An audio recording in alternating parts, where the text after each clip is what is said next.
امام نے کہا زینب چہرے پہ تماچے مت لگانا، ماتم نہیں کرنا، آؤ فگا نہیں کرنا، آؤ بکا نہیں کرنا، تمہیں بہت صبر کرنا ہے۔ اب میں نے جانا ہے میدان کربلا میں اور ان ظالموں سے میں نے جنگ کرنی ہے۔ ابھی یہ گفتگو ہو ہی رہی تھی کہ حضرت مولا علی اکبر ہم شبیہ پیغمبر، ہائے ہائے، ایک میت ہوتی ہے تو کتنے دن تک لوگوں کو دکھ ہوتا ہے،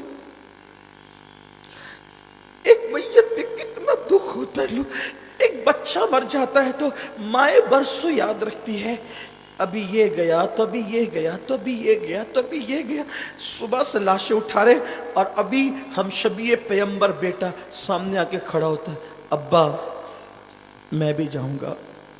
بس حصول برکت کے لیے چند جملے مولا علی اکبر کی بارگاہ میں خراج پیش کر رہا ہوں۔ اللہ میری نوکری اہل بیت کی بارگاہ میں غلامی کی نظر قبول کر لے۔ پوری شہادت نہیں پڑھ سکتا، بس مختصر اتنا، امام نے کہا تم نہیں جاؤ گے، تم نے نہیں جانا ہے، تم نے نہیں جانا ہے۔ علی اکبر نے کہا سب شہید ہوں، سب شہادت کے مرتبے پائیں، میں محروم رہوں؟ ابا مجھے جانے دے، جانے دے، آپ نے، تم نہیں جاؤ گے، کس منہ سے اجازت دو تمہیں؟ ہم شبیہ رسول، تصویر رسول ہو، جب نانا کی یاد آتی ہے تو ہم تمہیں دیکھتے ہیں، تمہارے بعد کس کو دیکھیں گے؟ کہا کہ آپ کے بعد میں نہیں جی سکتا ابا جان، میں آپ سے پہلے جاؤں گا۔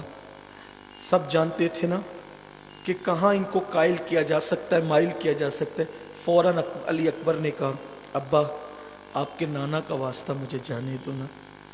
جیسے بیٹے نے نانا کا نام لیا مولا حسین پھوٹ پھوٹ کے رونے لگے۔ یہاں پر آپ بھی اور بچوں کے باپ ہو، میں بھی ہوں، اللہ سب کی اولاد سلامت رکھے۔ بچے گھر سے اسکول کے لیے نکلتے ہیں تو دل کتنا بے چین رہتا ہے، بچے اسکول سے لیٹ آتے ہیں تو گھر والے کتنے بے چین ہو جاتے۔ 56 سال کا ایک باپ 18 سال کے بیٹے کو سینے سے لگا رہا تھا، یہ کہہ کر کہ ٹھیک ہے نانا کا واسطہ دیا ہے جاؤ۔ ایک باپ جب کسی بیٹے کے سر پہ امامہ باندھتا ہے 18 تو شادی کا دولہا بنا کے حسین تمہارے صبر کو کس منہ سے سلام کروں۔ امام حسین اپنے بیٹے کے سر پہ امامہ باندھ رہے، شادی کا نہیں شہادت کا، شہادت کا دولہا بنا رہے۔ المختصر یہ کہ گھوڑے پہ بٹھایا اور کہا کہ جاؤ تمہاری امیوں کو سلام کر لو۔ 3 بیویاں تھیں کربلا میں، حضرت شیر بانو، حضرت رباب، حضرت لیلہ، اور بیویوں حیرت میں دیکھ رہی تھی تصویر رسول کو، شبیہ پیغمبر کو۔ ایسے میں علی اکبر آخری سلام کرتے ہیں، یہ خون کا ایک ایک قطرہ پوری امت کے سر پر قرض ہے قیامت تک۔ دین کے لیے کچھ کیجئے، دین کے لیے کچھ کیجئے، دین کو ہلکا مت سمجھیے۔ آج بھی اللہ کا دین تمہیں آواز دے رہا ہے، دین کے لیے کچھ کیجئے۔ جان نہیں دے سکتے تو وقت دو، دولت دو، ٹائم دو۔ امام نے اپنے بیٹے کو شہادت کا دولہا بنایا، بیویوں کے پاس بھیجا۔ سیدہ زینب سینے سے چمٹا کر کے رونے لگی، پیشانیوں کو بوسہ دینے لگی۔ علی اکبر کہتے جلدی کرو، مجھے چھوڑو، جلدی کرو۔ امام علی اکبر کو گھوڑے پہ بٹھایا گیا۔ جیسے علی اکبر آگے بڑھے، پلٹے، بابا کا چہرہ دیکھا، حسین پاک نے کہا علی اکبر واپس آ۔ پھر وہ واپس آئے، امام نے سینے سے لگایا، رونے لگے، جاؤ اللہ کی امان میں دیا تمہیں۔ پھر گئے، پلٹ کر بابا کو دیکھا، واپس آ۔ پھر واپس آئے، سینے سے لگایا، چوما، رونے لگے، کہا جا تجھے اللہ کی امان میں دیا۔ پھر علی اکبر گئے، واپس مڑ کر کے دیکھا، واپس آ۔ علی اکبر کہتے ہیں بابا شہادت میں تاخیر کیوں تاخیر ہے؟ آپ مجھے بار بار واپس کیوں بلاتے ہیں؟ امام کہتے ہیں علی اکبر آج تجھے شاید میرے درد کا احساس نہ ہو، تجھے میری محبتوں کا احساس نہ ہو، میرے بیٹے آج حسین کے دل پہ کیا گزر رہی ہے، تجھے اس کا احساس اس دن ہوتا کہ تیری طرح کوئی تیرا خوبصورت بیٹا ہوتا، تیری طرح ہم شبیہ پیغمبر، تیری طرح کوئی تیرا خوبصورت بیٹا ہوتا اور وہ دشمن کے نرگے میں شہید ہونے کے لیے جاتا، تو اس وقت تیرے دل پر جو گزرتی، اس وقت وہ تیرے بابا حسین کے دل پہ گزر رہی ہے۔ جاؤ۔ علی اکبر رو پڑے، امام پھوٹ پھوٹ کے رو رہے تھے اور اللہ سے کہتے تھے اللہ مجھے صبر دے، اللہ مجھے صبر دے۔ امام کا وہ شہزادہ کربلا کی طرف گیا اور آپ نے یہ کہا انا علی ابن حسین ابن علی، میں حسین کا بیٹا علی کا پوتا علی ہوں، علی ابن حسین ابن علی ہوں، اور نحنو اہل البیت اولا بن نبی، ہم اہل بیت ہیں اور ہم لوگ سب سے زیادہ رسول اللہ کے قریبی ہیں۔ یہ کہہ کر کے کہا آؤ میرا مقابلہ کرو۔ مختصر یہ کہ امام علی اکبر نے خوب جنگ کی، سینکڑوں کو قتل کیا، پلٹ کر آئے، کہتے بابا بہت پیاس لگی، بابا بہت پیاس لگی، تھوڑا سا پانی ملے نا میں سب سے لڑ سکتا ہوں۔ امام نے کہا کہ بیٹے پانی تو نہیں دے سکتا، البتہ جب ہمیں پیاس لگتی تھی اور پانی نہیں ہوتا تھا تو نانا اپنی زبان چوساتے تھے، میری زبان چوس دو۔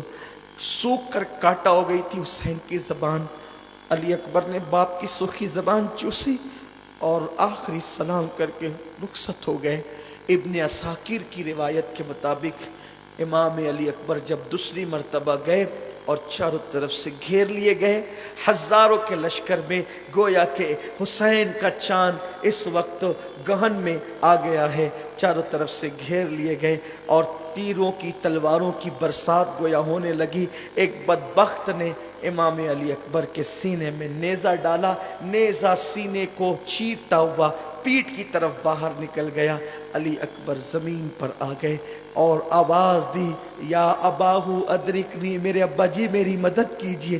امام پاک جیسے ہی دوڑے، دوڑنے کے بعد گئے تو دیکھا کہ علی اکبر پیروں کو زمین سے گھسڑ رہے، زمین پہ رگڑ رہے تھے پیروں کو، درد کی وجہ سے پیروں کو زمین پہ رگڑ رہے تھے۔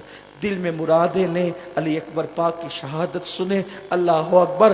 جب پیروں کو زمین پہ رگڑ رہے تھے مولا حسین پہنچے، پہنچنے کے بعد اپنے بیٹے کی یہ کیفیت دیکھی، آنکھوں میں آنسو آ گئے، اور اس کے بعد پھر بیٹے کا وجود اپنی گود میں لیا، غبار صاف کیا، زلفیں درست کی، اور اس کے بعد جب ٹھنڈے ٹھنڈے والد کے ہاتھ چہرے پہ لگے، آنکھیں کھولی، کہا بیٹا کیا حال ہے؟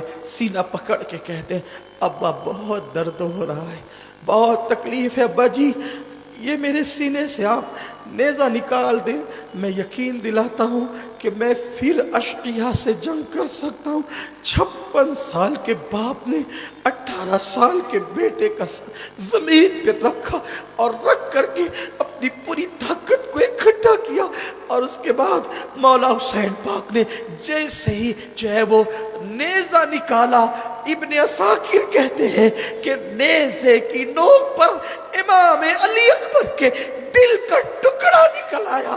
حسین نے بیٹے کے دل کا ٹکڑا جیسے ہی نیزے کی الی پہ دیکھا، اللہ اکبر، امام علی مقام نے جیسے ہی بیٹے کے دل کا ٹکڑا نیزے کی الی پہ دیکھا، ابن عساکر کہتے ہیں 56 سال کی عمر تک حسین کے سر اور داڑھی کے سارے بال کالے تھے، لیکن جیسے ہی نیزے کی الی پہ بیٹے کے دل کا ٹکڑا دیکھا، اسی سیکنڈ میں حسین پہ غم کا وہ پہاڑ ٹوٹا کہ امام علی مقام کے سر اور داڑھی کے سارے بال سفید ہو گئے۔ سیدہ زینب کبریٰ نے جب علی اکبر کا لاشا حسین کے ہاتھوں میں دیکھا تو کہنے لگی شہربانو،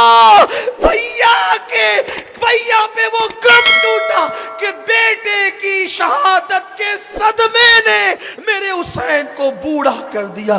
انا للہ و انا الیہ راجعون۔